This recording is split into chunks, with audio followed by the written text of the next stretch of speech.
a las autoridades de las Naciones Unidas, los representantes de los distintos países que la integran y todos los ciudadanos del mundo que nos estén mirando. Buenas tardes. Para aquellos que no lo saben, yo no soy político, soy un economista liberal libertario, que jamás tuvo la ambición de hacer política y que fue honrado con el cargo de presidente de la República Argentina frente al fracaso estrepitoso de más de un siglo de políticas colectivistas que destruyeron nuestro país. Este es mi primer discurso frente a la Asamblea General de las Naciones Unidas y quiero aprovechar para, con humildad, alertar a las distintas naciones del mundo sobre el camino que están transitando hace décadas y sobre el peligro que implica que esta organización fracase en cumplir su misión original. No vengo aquí a decirle al mundo lo que tiene que hacer. Vengo aquí a decirle al mundo, por un lado, lo que va a ocurrir si las Naciones Unidas continúan promoviendo las políticas colectivistas que vienen promoviendo bajo el mandato de la Agenda 2030, y por el otro, cuáles son los valores que la nueva Argentina defiende. Quiero, sí, comenzar dando crédito cuando el crédito corresponde. La Organización de Naciones Unidas nace del horror de la guerra más cruenta de la historia global, con el objetivo principal de que nunca volviera a ocurrir. Para ello, la organización grabó en piedra sus principios fundamentales en la Declaración Universal de Derechos Humanos. Ahí se consignó un acuerdo básico en torno a una máxima, que todos los seres humanos nacen libres e iguales en dignidad y derechos. Bajo la tutela de esta organización y la adopción de estas ideas, durante los últimos 70 años la humanidad vivió en periodo de paz global más largo de la historia, que coincidió también con el periodo de mayor crecimiento económico de la historia.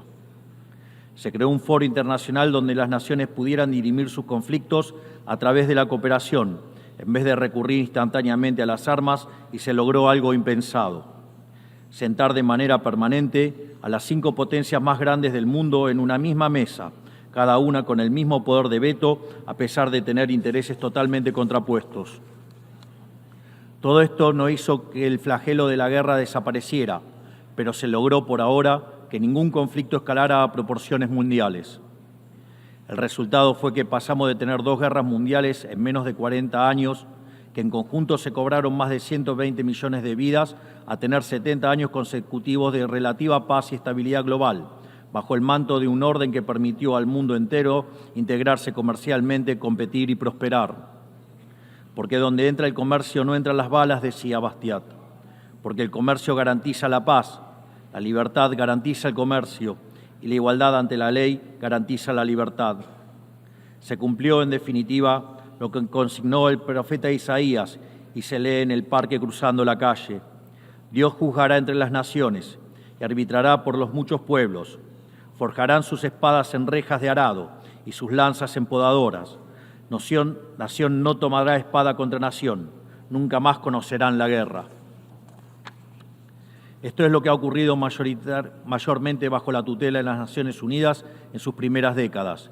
Y por eso, desde esta perspectiva, estamos hablando de un éxito destacable en la historia de las naciones que no puede ser soslayado.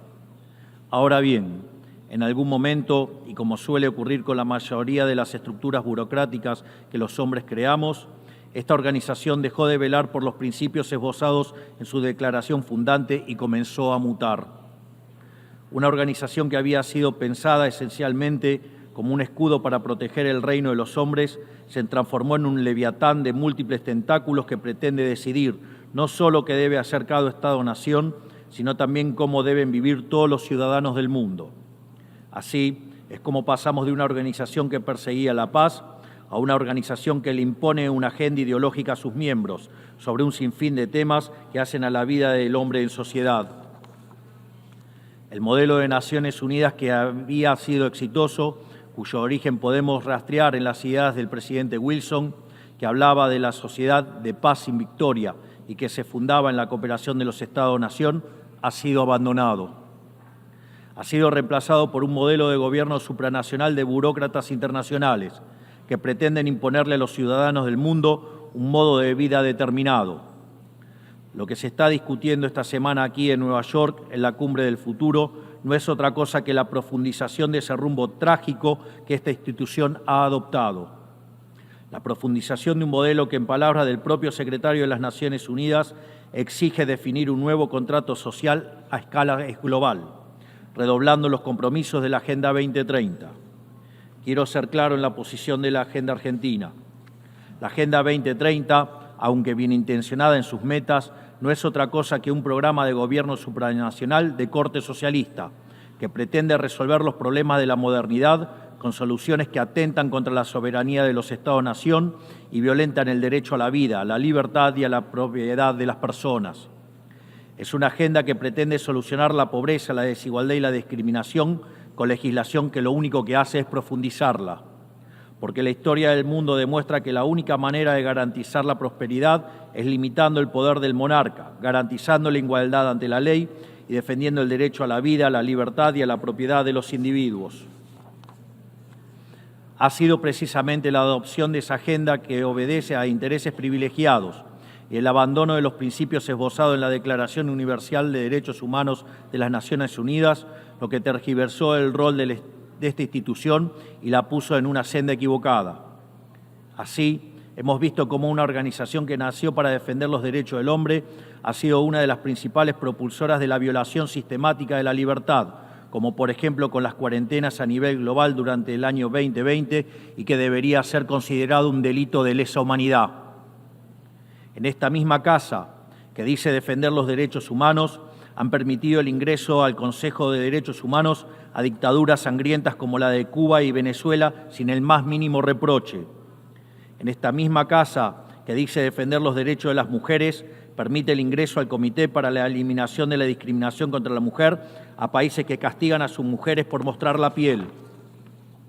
En esta misma casa, sistemáticamente, se ha votado en contra del Estado de Israel, que es el único país de Medio Oriente que defiende la democracia liberal, mientras se ha demostrado en simultáneo una incapacidad total de responder al flagelo del terrorismo. En el plano económico, se han promovido políticas colectivistas que atentan contra el crecimiento económico, violentan los derechos de propiedad y entorpecen el proceso económico natural, llegando a impedirle a los países más postergados del mundo gozar libremente de sus propios recursos para salir adelante. Regulaciones y prohibiciones impulsadas precisamente por los países que se desarrollaron gracias a hacer lo mismo que hoy condenan. Se ha promovido además una relación tóxica entre las políticas de gobernanza global y los organismos de crédito internacional, exigiéndole a los países más relegados que comprometan recursos que no tienen en programas que no necesitan, convirtiéndolo en deudores perpetuos para promover la agenda de las élites globales. Tampoco ha ayudado el tutelaje del Foro Económico Mundial, donde se promueven políticas ridículas con anteojeras maltusianas, como las políticas de emisión cero, que dañan sobre todo a los países pobres, a las políticas vinculadas a los derechos sexuales y reproductivos, cuando la tasa de natalidad de los países occidentales se está desplomando, anunciando un futuro sombrío para todos. Tampoco la organización ha cumplido satisfactoriamente su misión de defender la soberanía territorial de sus integrantes, como sabemos los argentinos de primera mano en la relación con las Islas Malvinas. Y llegamos incluso a una situación en la que el Consejo de Seguridad, que es el órgano más importante de esta casa, se ha desnaturalizado, porque el veto de sus integrantes permanentes se empezó a utilizar en defensa de los intereses particulares de algunos. Así estamos hoy, con una organización impotente en brindar soluciones a los verdaderos conflictos globales, como ha sido la aberración y aberrante invasión rusa a Ucrania, que ya le ha costado la vida a más de 300.000 personas, dejando un tendal de más de 1 millón de heridos en el proceso. Una organización que en vez de enfrentar estos conflictos invierte tiempo y esfuerzo en imponerle a los países pobres que cómo y deben producir, con quién vincularse, qué deben comer y en qué creer, como pretende dictar el presente pacto del futuro. Toda esta larga lista de errores y contradicciones no ha sido gratuita, sino que ha redundado en la pérdida de credibilidad de las Naciones Unidas ante los ciudadanos del mundo libre y en la desnaturalización de sus funciones. Por eso, quiero hacer una advertencia. Estamos ante un fin de ciclo. El colectivismo y el postureo moral de la agenda woke se han chocado con la realidad y ya no tienen soluciones creíbles para ofrecer a los problemas reales del mundo. De hecho, nunca las tuvieron. Si la Agenda 2030 fracasó, como reconocen sus propios promotores, La respuesta debería ser preguntarnos si no fue un programa mal concebido de inicio, aceptar esa realidad y cambiar el rumbo. No se puede pretender persistir en el error redoblando la apuesta de una agenda que ha fracasado. Siempre ocurre lo mismo con las ideas que vienen de la izquierda. Diseñan un modelo acorde a lo que el ser humano debería ser, según ellos, y cuando los individuos libremente actúan de otra manera, no tienen mejor solución que restringir, reprimir y coartar su libertad. Nosotros en Argentina ya hemos visto con nuestros propios ojos lo que hay al final de este camino de envidia y pasiones tristes. Pobreza, embrutecimiento, anarquía y una ausencia fatal de libertad. Todavía estamos a tiempo de apartarnos de ese rumbo.